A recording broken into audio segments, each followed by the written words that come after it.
Hi guys, good morning. Welcome to entertainment express. ಇವತ್ತು daily blogging day 5. So ನಾನು ಯಾಕೆ ಈ ಹಣ್ಣಿಂದ ಸ್ಟಾರ್ಟ್ ಮಾಡ್ತಾಯಿದ್ದೀನಿ ಅಂದರೆ, ಡೈಲಿ ನೀವುಗಳು ಬೆಳಗ್ಗೆ ಎದ್ದಿನ ಮುಖ ನಂದು ನೋಡಿ ನೋಡಿ ನೋಡಿ ಬೋರ್ ಆಗಿಬಿಟ್ಟಿರುತ್ತೆ. ಸೊ ಅದಕ್ಕೋಸ್ಕರ ಇವತ್ತು ಈ ಹಣ್ಣಿಂದ ಸ್ಟಾರ್ಟ್ ಮಾಡ್ತೀನಿ. ಇವತ್ತು ಈಗ ಟೈಮ್ ಬಂದು 8 ಗಂಟೆ ಹತ್ರ 7:55 ಇದೆ ಇವಾಗ ಟೈಮು.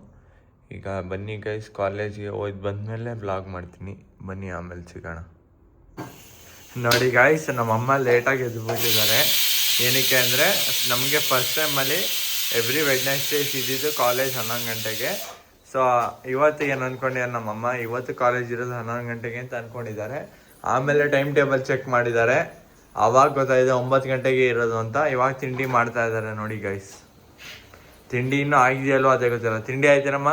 ನೋಡಪ್ಪ, ನಿನ್ಗೆ ಮನೆಯಲ್ಲಿ ತಿನ್ನಕ್ಕೆ, ನನ್ಗೆ ನಿಮ್ಗೆ ಅಪ್ಪಂಗೆ ದೋಸೆ ಚಟ್ನಿ ಪಲ್ಯ ಪುಣ್ಯನ ಮಾಡ್ತಾ ಇದ್ದೀನಿ. ಈಗ ಆಲೂಗಡ್ಡೆ ಹಾಕಿದ್ದೀನಿ ಪಲ್ಯ. ಅಲ್ಲ, ಇನ್ನೂ ಎಷ್ಟೊತ್ತಾಗುತ್ತೆ ಅಂತ ಕಾಲೇಜ್ ಹೋಯ್ತು ಬರ್ಬೇಕು ನಾನು 9 ಗಂಟೆಗೆ. ಇಂಥ ಜನ ಎಲ್ಲಿ ಸಿಗ್ತಾ ನಿಮ್ಗೆ? ಹೊಡಿರಿ ಚಪ್ಪಾಳೆ, ಹೊಡಿರಿ. ಇದು ನಮ್ಮ ದೇಶ ಅಂದ್ರೆ. ನೋಡಿ ಗೈಸ್, ಎಂತ ಸಾಹಸ ಮಾಡ್ತಾ ಇದ್ದಾರೆ ನಮ್ಮ ಅಪ್ಪ ಅಮ್ಮ. ಬೇಗ ತಿಂಡಿ ಮಾಡಿ ಅಂದ್ರೆ ಸಾಹಸಗಳನ್ನ ಮಾಡ್ಕೊಂಡು ಕೂತಿ.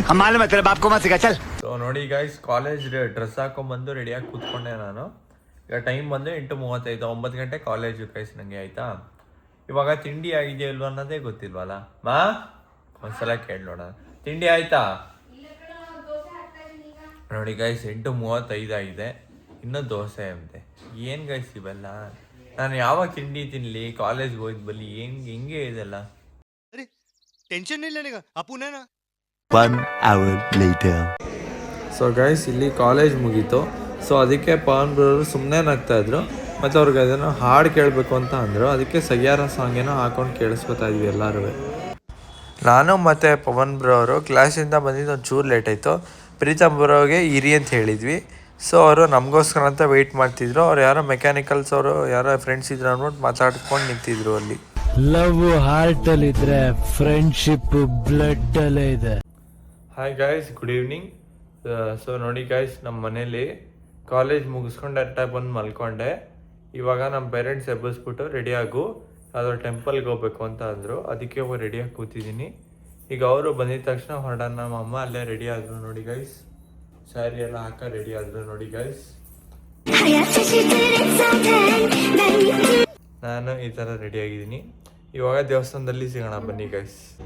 ಸೊ ಗೈಸ್, ನಾವು ದೇವಸ್ಥಾನಕ್ಕೆ ಬಂದ್ವಿ. ಯಾವ ದೇವಸ್ಥಾನ ಅಂದರೆ ಇದು ಶಂಕರ ಮಠ ಪ್ಯಾಲೇಸ್ ಹತ್ರ ಇದೆಯಲ್ಲ ಅದು. ಎಷ್ಟು ಕಾಮ ಇದೆ ನೋಡಿ ಗೈಸ್, ಯಾರು ರಶ್ಶೇ ಇಲ್ಲ ಗೈಸ್. ಇದು ದೇವಸ್ಥಾನದಲ್ಲಿ ದರ್ಶನ ಮುಗೀತು.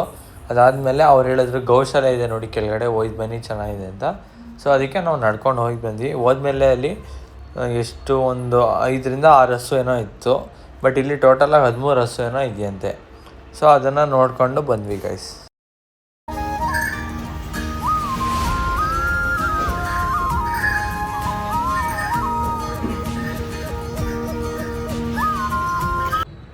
ಸೊ ಗೈಸ್, ಇಲ್ಲಿ ದೇವಸ್ಥಾನಕ್ಕೆ ಬಂದಿದ್ದು ಕೆಲಸ ಮುಗೀತು. ಇವಾಗ ಮನೆಗೆ ಹೊರಡ್ತಾ ಇದ್ದೀವಿ. ಮತ್ತು ಇದೊಂದು ವ್ಯೂ ಸಿಕ್ತು ಗೈಸ್, ಜೊತೆಗೆ ಚಂದ್ರನೂ ಇತ್ತು. ಅದಕ್ಕೆ ವಿಡಿಯೋ ಮಾಡ್ತಾಯಿದ್ದೀನಿ. ಸಾಕಾಗಿದೆ ಅಲ್ವಾ ಗೈಸ್ ಇದು ವ್ಯೂ. ಗೈಸ್, ಅಲ್ಲಿ ದೇವಸ್ಥಾನದ ಕೆಲಸ ಏನಿತ್ತು ಅದು ಮುಗೀತು. ಸೊ ಬರ್ತಾ ಹಂಗೆ ಬ್ಯಾಕ್ ಗೇಟ್ ಹತ್ರ ಬಂದ್ವಿ. ಸೊ ಇದು ಇಷ್ಟು ದಿವಸ 2 ದಿವಸ ನಾನು ನಿಮಗೆ ಪ್ಯಾಲೇಸ್ ಒಳಗಡೆ ತೋರಿಸಿದ್ದೆ. ಇದು ಪ್ಯಾಲೇಸ್ ಔಟ್ಸೈಡ್ ವ್ಯೂ ಹೆಂಗಿದೆ ನೋಡಿ, ಬ್ಯಾಕ್ ಗೇಟ್. ಸೊ ಗೈಸ್, ನಮ್ಮಮ್ಮ ಏನಂದ್ರೆ, ಅಂದರೆ ಈ ವಿಡಿಯೋ ನೀನು ಮಾಡಲೇಬೇಕು ಅಂದರೆ ಎಕ್ಸಿಬಿಷನ್ ಆಪೋಸಿಟ್ ಗೇಟ್ ಇದೆ ನೋಡು, ಅಲ್ಲಿ ವಿಡಿಯೋ ಮಾಡೋದು ಚೆನ್ನಾಗಿ ಬರುತ್ತೆ ಅಂದರು. ಸರಿ ಆಯಿತು ಅಂತ ನಮ್ಮ ಅಪ್ಪ ಕಾರು ತಿರುಗಿಸಿದ್ರು ಆ ಕಡೆ. ಬಟ್ ನಾನು ಚೆನ್ನಾಗಿ ಬರೋಲ್ಲ ಅಂದ್ಕೊಂಡಿದ್ದೆ. ಬಟ್ ಯಾವುದೇ ಸೈಡ್ಗೆ ಹೋದ್ರೂ ಸಖತ್ತಾಗೆ ಬರ್ತದೆ ಗೈಸ್. ಮೈಸೂರು ಪ್ಯಾಲೇಸ್ ವ್ಯೂ ಮಾತ್ರ ಲೈಟ್ ಹಾಕಿದ್ಮೇಲೆ ನೈಟ್ ಹೊತ್ತು ಮಾತ್ರ ಸಖತ್ತಾಗಿದೆ ಗೈಸ್. ನೀವು ಒಂದ್ಸಲ ವಿಸಿಟ್ ಮಾಡಿ ಬನ್ನಿ ಮೈಸೂರಿಗೆ. ಇಷ್ಟು ಹೇಳೋಕ್ಕೆ ಇಷ್ಟಪಡ್ತೀನಿ. ಓಕೆ ಫ್ರೆಂಡ್, ಬಾಯ್.